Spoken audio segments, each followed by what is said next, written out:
تو ناظرین، وحید مراد نے اپنے کیریئر کا آغاز کیسے کیا اور کیسے اس کی بیگم سلمیٰ مراد نے زیبا کے سامنے اسے ڈانٹا، اور جب وحید مراد کی وفات ہوئی تو زندگی کیسے گزاری، یہ سب داستان بہت دلچسپ ہونے والی ہے۔ اسی کے ساتھ اگر آپ نے ویڈیو کو لائک نہیں کیا تو لائک کر دیں اور چینل کو سبسکرائب کر دیں۔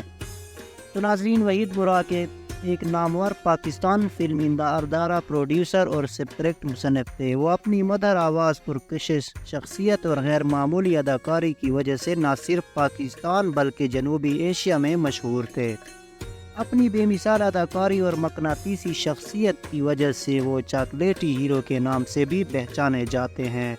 میں اپنے اس واقعے کا آغاز اس واقعے سے کرنا چاہتا ہوں کہ وحید مراد اور فلم سٹار زیبا جب اداکاری کر رہے تھے تو اچانک وحید مراد اپنے بوٹ کا تسمہ باندھنے کے لیے جھکے تو وحید مراد کی بیوی وہاں پر بھی موجود تھی۔ تو زیبا ایسے انداز میں کھڑی ہے تو انہوں نے کچھ غلط سوچا اور وحید مراد کو وہاں پر ہی ڈانٹ دیا، اور اسی کے بعد ناظرین، وحید مراد نے فلم سٹار زیبا سے اداکاری کرنے سے معذرت کر دی۔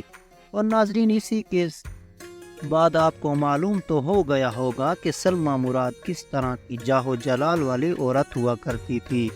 اور ناظرین، میں آپ کو بتاتا چلوں کہ وحید مراد کی وفات کے بعد اس کی بیگم تنہا ہو گئی تھی، اور وحید مراد پہلے ہی سے پیسے والے تھے۔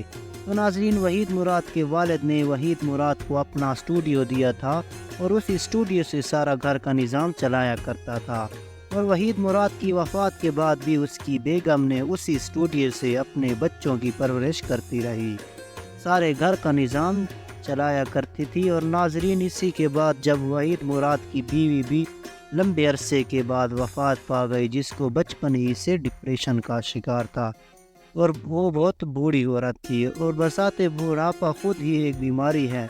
اسی طرح سے ان دونوں کا واقعہ ہے اور یہ ایک دوسرے سے جدا ہو گئے۔ اور ناظرین، آپ لوگوں سے درخواست ہے کہ ان دونوں